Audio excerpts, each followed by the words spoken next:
Olá, sombrios! Tudo bem? Antes de começar o vídeo, já peço que você deixe seu like, se inscreva e compartilhe o vídeo. Gosta do nosso conteúdo e deseja ajudar o canal? Clica no botão de valeu e contribua com o que seu coração desejar ou seja membro. Faça parte do clube de canais. Acesse o link na descrição do vídeo e veja qual categoria é mais confortável para você e faça sua inscrição. Desde já, eu agradeço. Após os eventos daquela noite, quando Rafael, o arcanjo responsável por Anton, o anjo executor, apagaram da mente de todos os residentes do Convento da Luz os acontecimentos que revelaram o verdadeiro poder de Rui como Nephilim, a rotina voltou ao que parecia uma normalidade inquebrável. Os corredores silenciosos continuaram a ser percorridos por sacerdotes e aprendizes. Os sinos ainda marcavam os horários das preces e os cânticos ecoavam pelas antigas paredes de pedra, como se nada extraordinário tivesse ocorrido. No entanto, algo havia mudado. Rui ainda era um jovem atencioso e dedicado, continuava prestativo e empático, e possuía a mesma bondade inata. Mas havia um peso sobre seus ombros, um fardo invisível que parecia esmagar sua alma pouco a pouco. O silêncio tornou-se sua nova companhia. Ele já não se envolvia tanto com os outros, tornando-se reservado e introspectivo. Mesmo nos momentos de recreação, quando os demais estudantes se permitiam a pausa entre as rigorosas aulas teóricas e práticas, Rui se mantinha à margem. Enquanto os outros corriam pelo pátio, brincando ou conversando sob a sombra das árvores centenárias, ele se sentava afastado, um livro aberto sobre as pernas, mas sem realmente se concentrar na leitura. Às vezes deixava o olhar vagar pelo céu ou pelas montanhas ao longe, perdido em pensamentos distantes que ninguém conseguia alcançar. Quando alguém tentava puxá-lo para uma conversa, ele respondia com um aceno educado e um sorriso breve e evasivo, mas logo voltava ao seu mundo solitário. As noites se tornaram um tormento. Pesadelos o assolavam com uma frequência assustadora.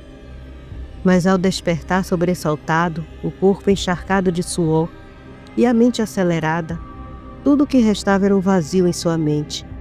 Ele sentia o pavor queimando em seu peito, mas, por mais que tentasse, não conseguia se lembrar do que havia sonhado. A única certeza era que, fosse o que fosse, aquilo o aterrorizava. Anton, sempre atento, percebia as mudanças. Ele estava por perto, como sempre estivera, mas algo entre eles havia se quebrado. As conversas constantes, cheias de questionamentos e debates intensos, tornaram-se cada vez mais escassas. Rui já não compartilhava mais seus sentimentos, dúvidas ou inquietações. Antes ele o procurava para entender o mundo, para discutir as escrituras, para refletir sobre o bem e o mal. Agora parecia carregar tudo sozinho, como se nenhuma resposta pudesse realmente ajudá-lo. Anton observava Rui à distância, sentindo um incômodo crescente. Ele sabia que algo estava errado e que ele e Rafael eram os responsáveis, apesar de que o que fora feito foi para a segurança de todos. Mas não era apenas o silêncio, não era apenas a solidão que Rui escolhia para si. Era algo mais profundo, uma mudança sutil, talvez perigosa, um afastamento que não era apenas físico, mas espiritual. E Anton temia que, quando Rui finalmente decidisse falar, pudesse ser tarde demais. Uma noite sob o céu velado por nuvens densas, Rafael desceu silenciosamente até o Convento da Luz. Sua presença, embora celestial, não alterava o ambiente ao redor. Seu objetivo era claro: verificar como o jovem Nephilim estava se comportando e reforçar os sigilos enoquianos que mantinham parte de seu poder contido. Ao atravessar os corredores silenciosos do convento, sentiu a familiar presença de Anton. O anjo executor o aguardava no quarto onde Rui dormia, seus olhos refletindo a tristeza incomum. Anton não era dado a demonstrações de emoções, mas naquela noite O peso do que havia feito parecia esmagá-lo. Quando Rafael se aproximou da cama onde o jovem repousava, Anton, sem tirar os olhos de Rui, sussurrou com uma amargura quase palpável: "Nós o quebramos, Rafael. Ele já não é mais o mesmo. Eu sinto que ele carrega um fardo, um peso invisível que nem mesmo sabe que carrega. Será que o que fizemos foi mesmo certo?" A resposta de Rafael não veio de imediato. Ele desviou o olhar para Rui, que dormia profundamente, sua expressão serena mascarando a batalha invisível travada dentro de si. O arcanjo suspirou longamente antes de voltar-se para Anton, sua voz carregada de compreensão. "Eu sei que sente a falta da companhia do garoto, Anton. Sei que se afeiçoou a ele mais do que deveria. Mas você viu quão poderoso ele é, e ele ainda nem alcançou a maioridade." Anton abaixou a cabeça, mas permaneceu em silêncio, absorvendo cada palavra. "Ibris pode se apresentar com esse nome", continuou Rafael, "aquele pelo qual é conhecido nas religiões islâmicas. Mas nós sabemos quem ele é realmente. Entre todos os vigilantes que caíram, ele é o mais perigoso e o mais poderoso. O pai de Rui teve a infelicidade de carregar seu sangue. E agora seu filho precisa ser submetido a selamentos reservados apenas para anjos e demônios rebeldes, para que possa continuar vivendo entre os humanos." Rafael deu um passo à frente, passando a ponta dos dedos sobre a testa do jovem adormecido. Uma leve cintilação dourada brilhou sob sua pele, os selos enoquianos reagindo à sua presença.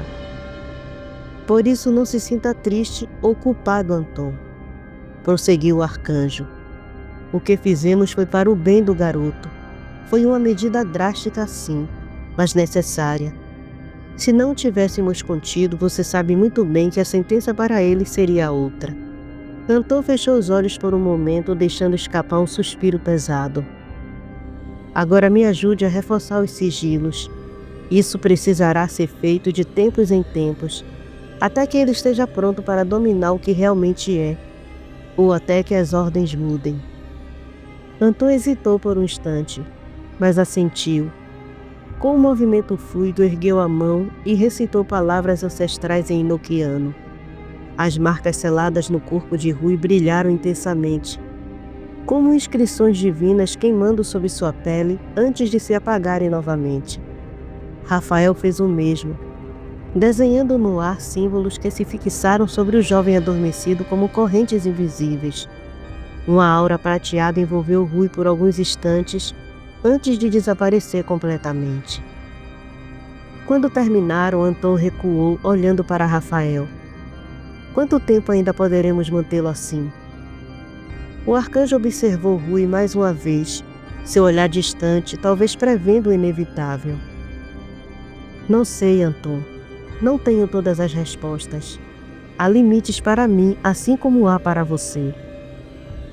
E com essa resposta carregada de um destino incerto, Rafael virou-se para partir, deixando Anton sozinho no quarto observando o jovem que um dia poderia ser impossível de conter. Padre Thomas também percebia as mudanças na personalidade de Rui. O jovem, antes cheio de energia e sempre metido em travessuras com os outros garotos do convento, agora passava os dias em silêncio, imerso em leituras e reflexões que pareciam carregar um peso invisível. O brilho em seus olhos, outrora intenso e cheio de curiosidade, agora era mais contido, como se algo dentro dele o estivesse afastando do mundo ao seu redor. Em um certo dia, ao cruzar os corredores do convento, Padre Thomas avistou Rui em um canto da biblioteca, isolado dos demais. O jovem tinha um livro aberto à sua frente e em um caderno rabiscava anotações com uma concentração quase obsessiva. O padre observou-o por alguns instantes, refletindo sobre o quanto Rui havia mudado. Decidido a conversar com ele, aproximou-se sem pressa e sentou-se ao seu lado. "Rui, podemos conversar um pouco?" O jovem ergueu o olhar imediatamente, fechando o livro com calma e marcando a página que lia. Seu semblante não demonstrava incômodo com a presença do padre. Pelo contrário, Um sorriso leve surgiu em seus lábios. Claro, Padre Thomas, sempre vou ter tempo para o Senhor. O sacerdote sorriu com ternura diante da resposta. Segurou a mão de Rui com firmeza, como fazia quando queria transmitir confiança e segurança, e disse: Fico lisonjeado com isso, meu jovem, mas estou preocupado com você. Rui arqueou levemente as sobrancelhas, mas manteve o silêncio, permitindo que o padre continuasse. Não o vejo mais entrosado com os outros garotos. Não o vejo mais sorrindo com eles ou se metendo onde não devem. Não que isso seja ruim, acrescentou com um leve sorriso. Você anda muito quieto, Rui, calado, afastado. Apesar disso, os professores só têm elogios a seu respeito. Mas eu quero saber o que está acontecendo com você. Rui abaixou a cabeça. Ele não sabia como responder ao padre porque nem ele mesmo compreendia o que sentia. Havia algo dentro dele, algo que pulsava em sua alma, como uma sombra silenciosa, mas que não se revelava por completo. Ele precisava dizer algo, algo que aliviasse a preocupação do padre, sem, no entanto, revelar aquilo que nem ele próprio compreendia. Bem, padre, tenho prestado bastante atenção nas aulas e nos treinos. Começou ele escolhendo as palavras com cuidado. E a cada descoberta percebo quanto as pessoas sofrem, o quanto vivem debaixo dos pés do mal.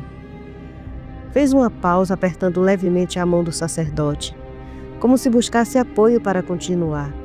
Seu olhar estava distante, perdido em pensamentos que o consumiam dia após dia. Isso me entristece e me faz pensar que, ao invés de agir como um adolescente comum, devo me comportar de acordo com o que estou sendo ensinado a ser, um guerreiro da luz. Padre Thomas sentiu um aperto no coração.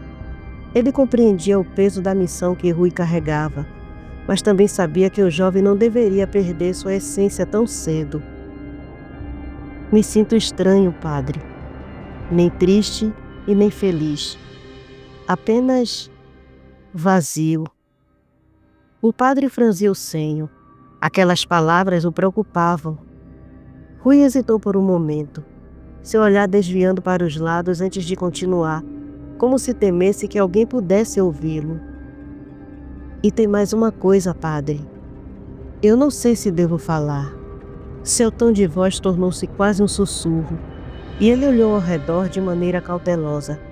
Aquela reação não passou despercebida pelo sacerdote. Padre Thomas compreendia que Rui não era mais uma criança. Ele já tinha consciência de sua diferença, de que algo nele não se encaixava no mundo ao seu redor, e agora hesitava em falar sobre isso, temendo como os outros o interpretariam. O padre colocou uma das mãos sobre o ombro do jovem e com um sorriso tranquilo disse: Venha, vamos caminhar no jardim. O ar puro pode nos ajudar a organizar os pensamentos. Rui concordou com um aceno discreto e levantou-se, acompanhando o sacerdote para fora da biblioteca. No entanto, enquanto caminhavam sob a luz suave da tarde, Padre Thomas percebeu algo que o intrigou profundamente. Rui já não olhava ao redor em busca de Anton. Antes era instintivo. Ele sempre procurava o anjo como se sua presença fosse um pilar em sua vida. Mas agora caminhava ao seu lado sem aquele reflexo automático, como se tivesse deixado de esperar por Anton ou de vê-lo.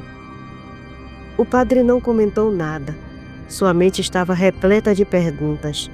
Algo havia mudado em Rui, algo mais profundo do que ele deixava transparecer, e ele precisava descobrir o que era.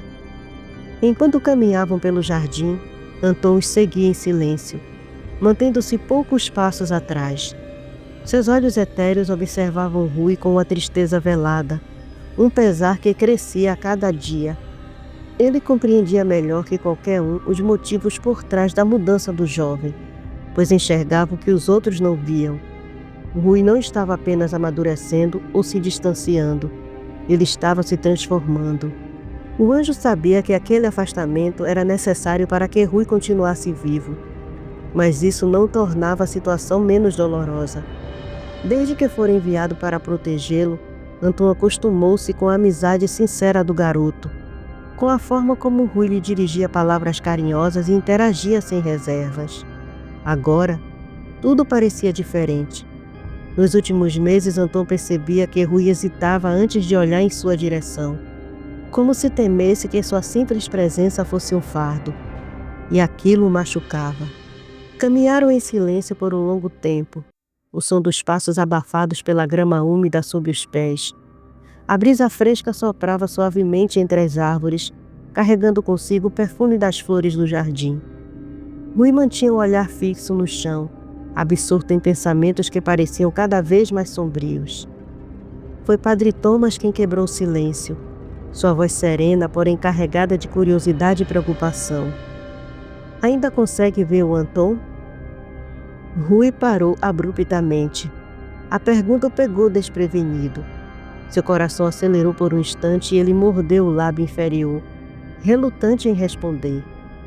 Sim, padre, disse por fim sem encará-lo diretamente. Mas não vejo só ele. Padre Thomas franziu o senho, aguardando que Rui continuasse. O jovem suspirou, o olhar agora perdido entre as sombras das árvores.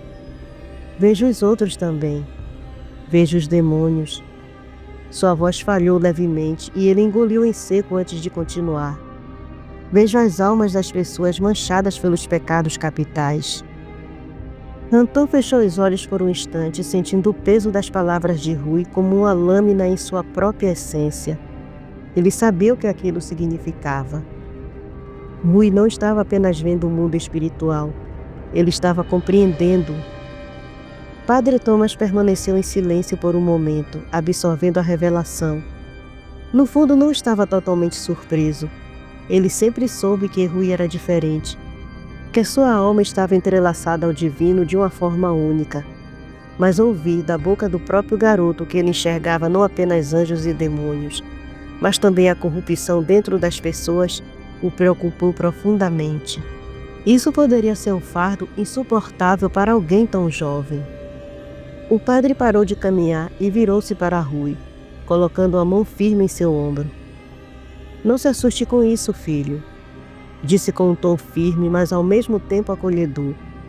Pense pelo lado bom. Eles não podem te enganar, pois você os vê. Os olhos de Rui finalmente encontraram os dele, repletos de dúvida e temor. Use essa habilidade a seu favor e não tenha medo de enfrentar o mal, continuou o sacerdote. Lembre-se, se você resistir ao mal, ele fugirá de você. Rui piscou algumas vezes, absorvendo cada palavra. A reação do padre não foi de espanto ou horror, como ele temia. Pelo contrário, ele falava com convicção, com a certeza de que Rui tinha um propósito maior e que, por mais assustador que fosse, ele estava preparado para aquilo. Um alívio sutil se espalhou pelo peito do jovem. Por tanto tempo carregar aquele medo sozinho, achando que estava se tornando um monstro por enxergar o que ninguém mais via. Mas ali, diante do olhar calmo do Padre Thomas, sentiu-se compreendido. Aquelas palavras ficariam com ele pelo resto de sua vida. E Anton, observando tudo, percebeu que, apesar da dor do afastamento, Rui ainda não estava sozinho. Depois da conversa com Padre Thomas, Rui pareceu mais leve. Não que tivesse voltado a ser o garoto despreocupado e interativo de antes, mas havia uma diferença notável em seu comportamento. Agora ele não evitava tanto os olhares, nem se isolava completamente. Interagia mais com os outros garotos e com as pessoas do Convento da Luz, ainda que houvesse certa reserva em seus gestos. O peso de sua visão sobre o mundo espiritual ainda estava ali, mas as palavras do padre haviam plantado uma semente de força dentro dele. Os anos se passaram, e quando completaram 16 anos, cada um dos aprendizes foi autorizado a sair para missões em campo. Era o momento de pôr em prática tudo o que haviam aprendido durante anos de treinamento, enfrentando pela primeira vez as ameaças sobrenaturais fora dos muros do convento. Cada um seria acompanhado por um guerreiro da luz experiente, que serviria como instrutor e mentor durante essa nova fase. O guerreiro escolhido para Rui foi um veterano renomado, Enos. Enos era um homem austero, de expressão rígida e postura sempre impecável. Seus olhos afiados pareciam analisar tudo e todos ao seu redor, como se constantemente avaliasse o mundo em busca de falhas. Ele raramente sorria e jamais tolerava fraqueza.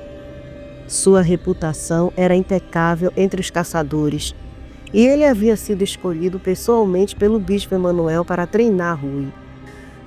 O motivo era claro. Enos era exatamente disciplinado e focado em sua missão como guerreiro da luz. Alguém que não se deixava distrair por nada além do seu dever. Mas quando Rui entrou na sala do bispo para conhecer seu mentor de campo, ele viu algo que os outros não viam. Diante dele não estava apenas um homem dedicado à igreja. Enos, para os olhos espirituais de Rui, era um homem que acariciava o pecado mais destrutivo de todos, o orgulho. Era um pecado traiçoeiro, pois se escondia sob uma falsa humildade, mascarado por gestos de devoção e disciplina. Mas Rui enxergava além da fachada. Enos se achava superior aos outros caçadores, acreditando que suas vitórias sobre os inimigos sobrenaturais o tornavam maior do que qualquer um. Seu ego inflamado crescia a cada batalha vencida, e isso ofuscava a pouca luz que ainda restava em sua alma. A marca da soberba manchava sua essência como tinta negra, e Rui viu, com clareza assustadora, que cedo ou tarde as trevas o consumiriam por completo. Enos o encarou com frieza. Seus olhos eram implacáveis, duros como pedra, e sua postura firme deixava claro que ele não simpatizava com o jovem aprendiz à sua frente. Rui percebeu que sua simples presença incomodava o caçador veterano. O bispo, sem dúvida, já havia lhe contado sobre os dons de Rui, como a igreja nomeava suas habilidades. Aquilo feriu o orgulho de Enos como uma lâmina afiada. Diante dele estava um garoto de 16 anos que podia ver o que ninguém mais via, que possuía um dom que nem mesmo os caçadores mais experientes tinham. A ideia de que aquele jovem poderia ser superior a ele, e talvez enxergasse algo que ele não pudesse esconder, inflamava sua vaidade. Rui sustentou seu olhar sem medo, mas sentiu um arrepio percorrer sua espinha. Ele já havia visto muitos homens corrompidos pelo pecado, mas nunca estivera tão próximo de um que ainda não havia caído completamente, e que se orgulhava demais para perceber que já estava à beira do abismo. O silêncio na sala tornou-se sufocante. O bispo, sentado em sua poltrona, apenas observava, parecendo aguardar que um dos dois falasse primeiro. E Rui soube naquele instante que sua jornada ao lado de Enos não seria nada fácil.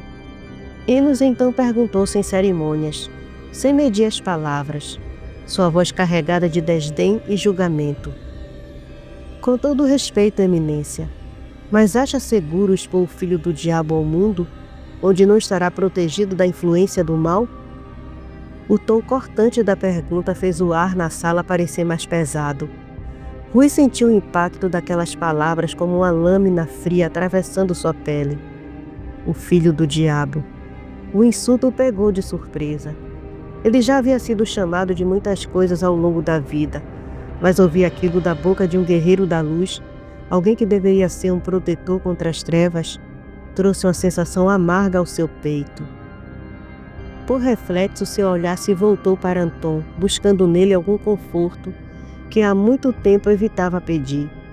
Mas o que viu não foi a expressão serena e paciente que costumava acalmá-lo. O anjo estava imóvel, mas sua presença preencheu a sala como um trovão prestes a explodir.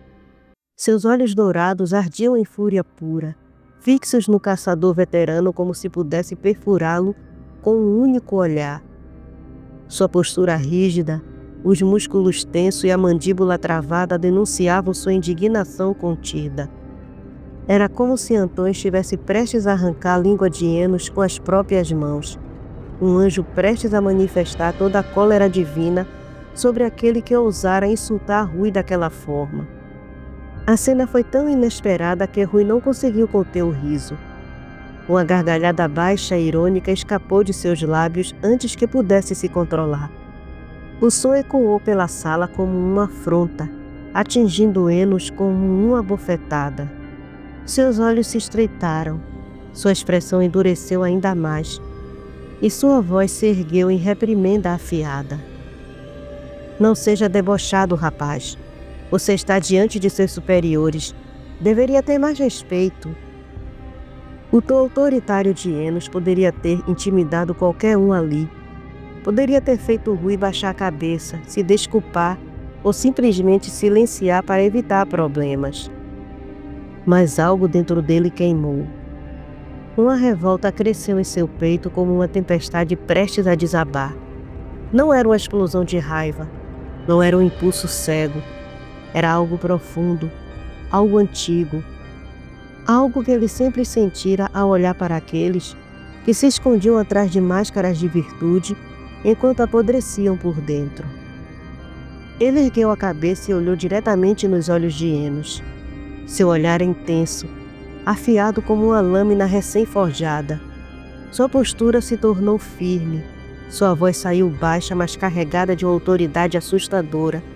Uma calma que fez até mesmo Anton arregalar levemente os olhos ao observá-lo. Você vive sob a fachada da humildade. Rui começou, sua voz cortando o silêncio como um punhal. Segue os caminhos do bem cristão. Finge devoção e disciplina.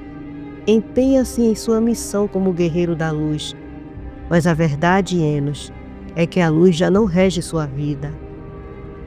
O caçador franziu o senho, sua expressão oscilando por um instante entre indignação e um relance de desconforto. Sua alma está manchada pelo pecado da soberba, continuou Rui, cada palavra pronunciada com precisão cirúrgica. Você se acha melhor que todos os outros, até mesmo melhor do que o bispo Emanuel. Mas no fim, não passa de uma escória corrompida pelo mesmo mal que jura combater. A respiração de Enos ficou mais pesada. Um músculo se contraiu em sua mandíbula e seus punhos se cerraram ao lado do corpo. Mas Rui não parou.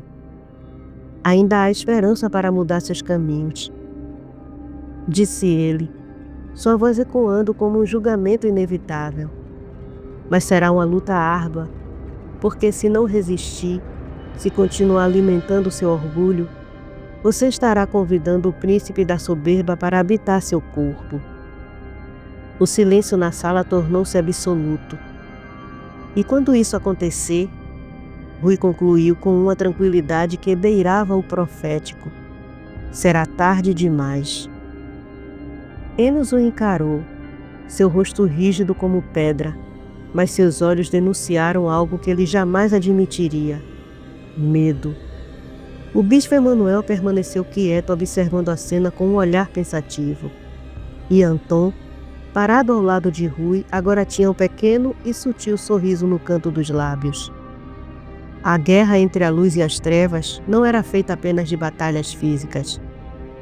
E Rui acabava de vencer uma, bem ali.